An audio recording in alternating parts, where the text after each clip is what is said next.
So play it back, Smithy, and quiet, and Marcus put out him head like this and say, yes, yes, the boss was right. The tune need a 17 there, sir. Rocksteady lasted 18 glorious months, but finally there was no escaping Jamaica's worsening conditions. Bass lines became heavier and the subject matter more socially concerned.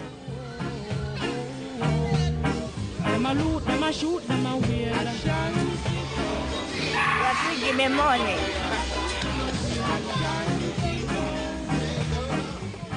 And we go into reggae now. And how we get to reggae now? Reggae is a different changing of the drum. We have the drum playing more burro-like. Oh, I don't know if you understand, like tap ta da pa da pa pa da pa da pa pa da, and change the bass pattern.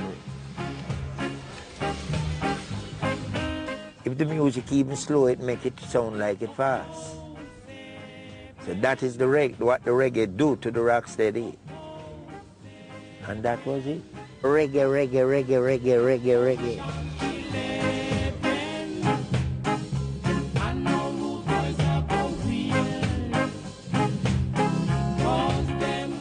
Reggae was everywhere. Dozens of studios sprang up and sheer volumes saturated the market. Producers needed a new outlet for the music.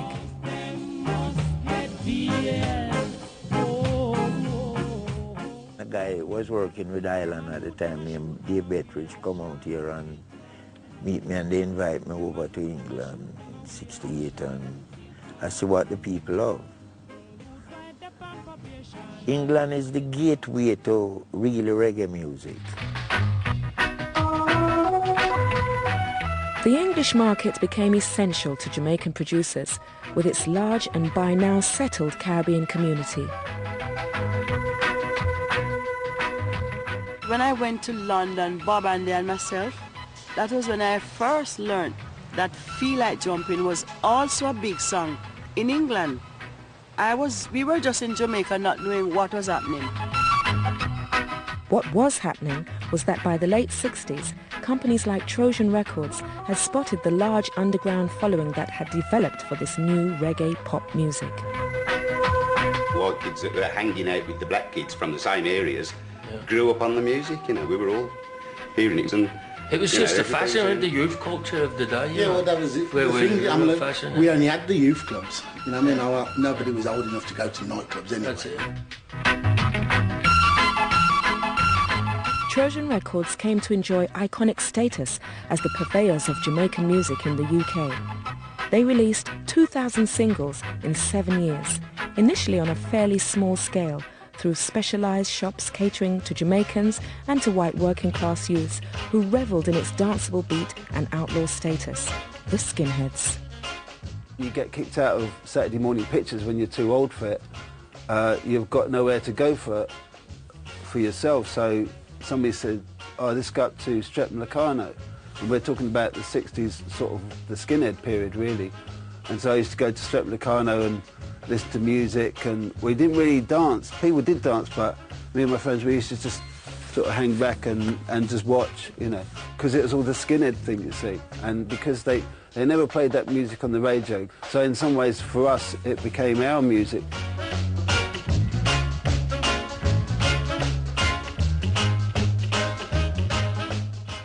The skinheads at the time were really into reggae.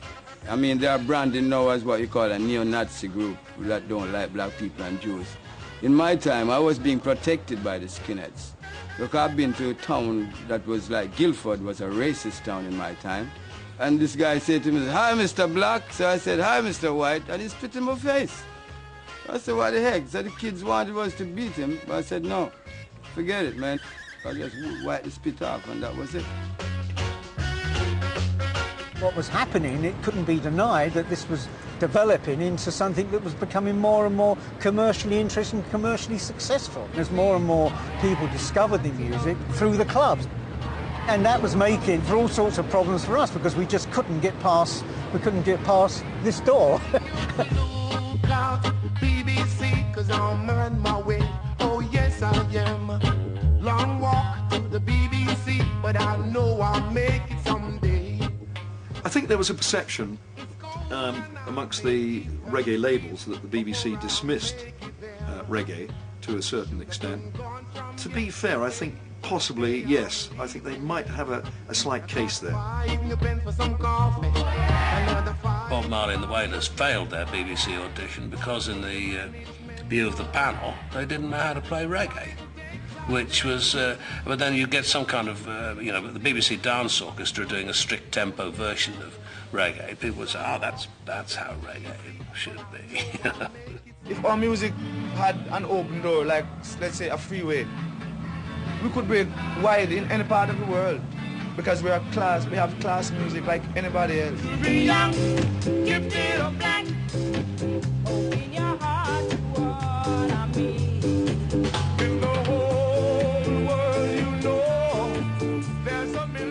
We just did that song because we were teenagers wearing afros and, you know, trying to be two conscious black people, and we said, this is a good cover song for us to do. Trojan were determined to break reggae to the mass market and pulled out all the stops for their new releases. When they introduced strings on the British versions of the songs, I think it made quite a difference because they made them more into, not so much the raw sound that would probably be acceptable elsewhere, but it made it more into a pop record and then went to a much bigger market. Reggae became part of pop mainstream.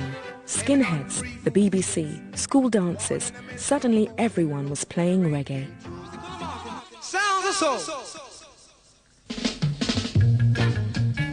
I am W.O.O. and I'm still here again.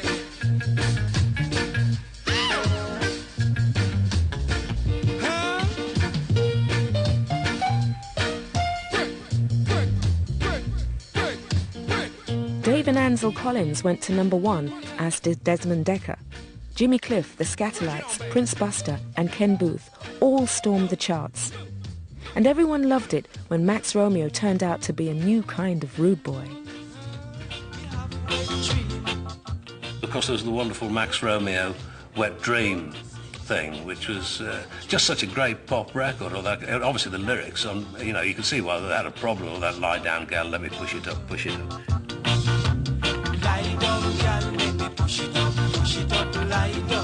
I try to explain, I say, look man, it have nothing to do with sex. I'm talking about my house leaking here. Me and my lady sleeping in bed, rain falling, the roof is bloody leaking. She's getting up to plug the leak, and I'm saying, lie down girl, I'll push it up. They didn't buy that. The last couple of years of the 60s were a reggae explosion, and by 1969, Desmond Dekker was filling Wembley like visiting royalty.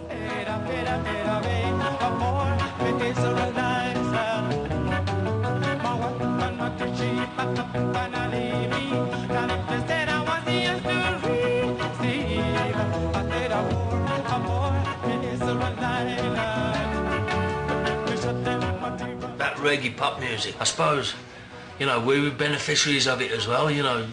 The doors had been opened and people have been softened up enough to start listening, you know. The music of downtown Kingston had not only conquered Jamaica, but made it to the heart of the old colonial masters, and there was still a great deal further to go.